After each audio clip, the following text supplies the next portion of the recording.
guys, eh, kali ini gue mau ngebahas tentang video gue yang kemarin. Eh, ada pertanyaan dari teman-teman gue kemarin tentang dunia engineering. Bang, gimana sih kok bisa dari TG ke engineering gitu kan? Gimana caranya bang? Terus biayanya berapa banyak bang? Ada juga pertanyaan berapa lama bang prosesnya gitu kan? Apa aja yang harus disiapkan untuk kirikai visa dari TG ke engineering?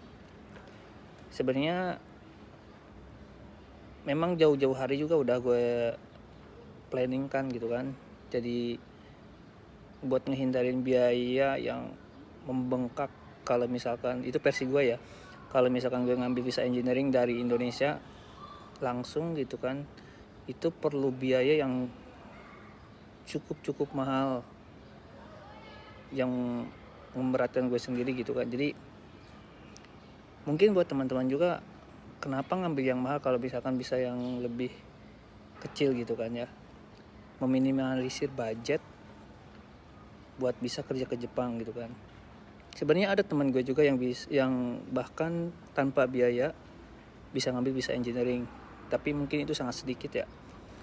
Kalau proses gue sendiri itu, gue datang pakai visa TG, sangat singkat sekali waktu itu. Masa jaya ini sekitar 6 bulan. Gue TG ngambil TG pertanian, tapi kerjanya di Kojo gitu kan ya, di pabrik. Dan itu kerjanya tuh sekitar 3 bulan sampai 4 bulan. Berarti ada waktu space sekitar 2 bulan. Nah, dari 2 bulan itu gue coba buat, sebelum kerjaan gue selesai, gue coba searching, cari informasi tentang engineering. Dan alhamdulillah waktu itu gue dapat informasi yang bisa kirikai dari TG ke engineering. Tahapan yang pertama yang harus disiapkan, satu adalah mental. Kedua, harus aktif cari informasi di sosial media atau di kalangan grup LPK yang yang bisa nerima visa engineering atau kirikai dari TG ke engineering. Terus selain itu budget juga harus disiapkan,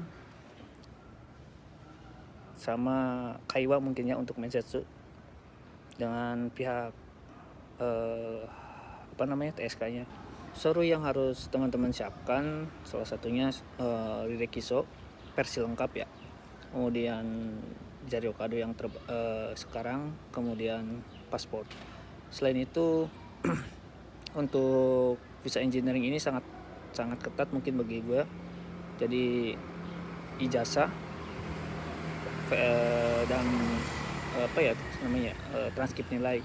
Jadi yang asli dan yang versi Jepang yang sudah ditranslate ke bahasa Jepang. Minimalnya itu untuk visa engineering ini adalah D3, dan maksimalnya mungkin bisa S1 atau S2 itu kan.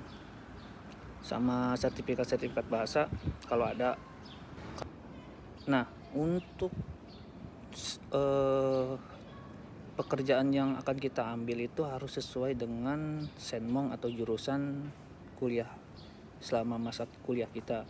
Jadi di dalam transkrip nilai itu ada berbagai macam mata kuliah.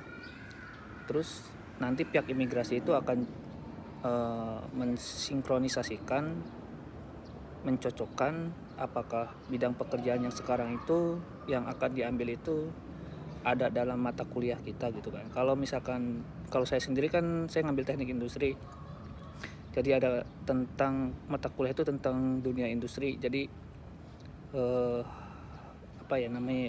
dan pekerjaan yang saya ambil itu sebagai operator mesin, jadi ada dalam mata kuliah ya. Sebagai contoh ya, kalau misalkan gue kerja di Lawson atau Sebung, kerjanya sebagai kasir, itu nggak masuk ke mata kuliah yang gue ambil sama kuliah gitu kan. dan itu otomatis bakal ditolak oleh pihak imigrasi. Saya di Indonesia itu kurang lebih 1 tahun lah.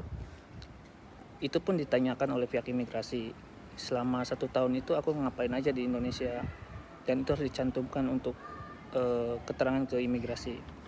Saya jelaskan waktu itu saya ikutan ujian GFT dan SSW selama masa saya waktu di Indonesia, dan pengalaman dan kerja apa di Indonesia semua dipertanyakan untuk laporan ke pihak imigrasi.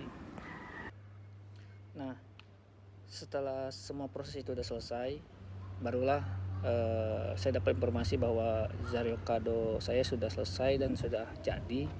Kemudian tahapan selanjutnya saya bayar uang KIRIKAE-nya sekitar 15 mang, dan saya langsung persiapan buat pindah ke Apato yang baru di tempat kerja yang sekarang.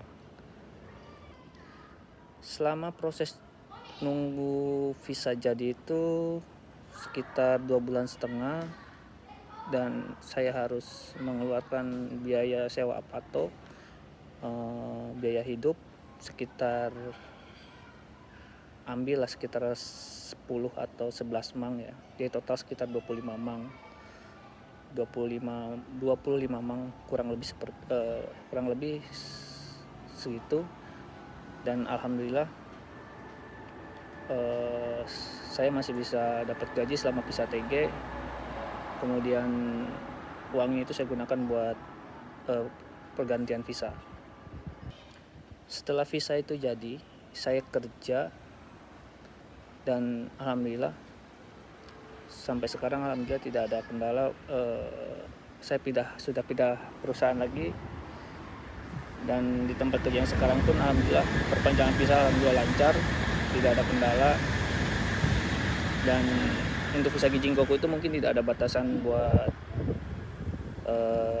kerja di Jepang. Jadi perbedaan antara visa TG dan visa engineering, mungkin visa Teku TG ini tuh maksimal 5 tahun dan bisa lanjut lagi ke TG 2. Mungkin ujiannya sangat susah ya. Dan sedangkan untuk visa engineering tidak ada batasan untuk masa kerja di Jepang. Jadi ya itu mungkin perbedaannya.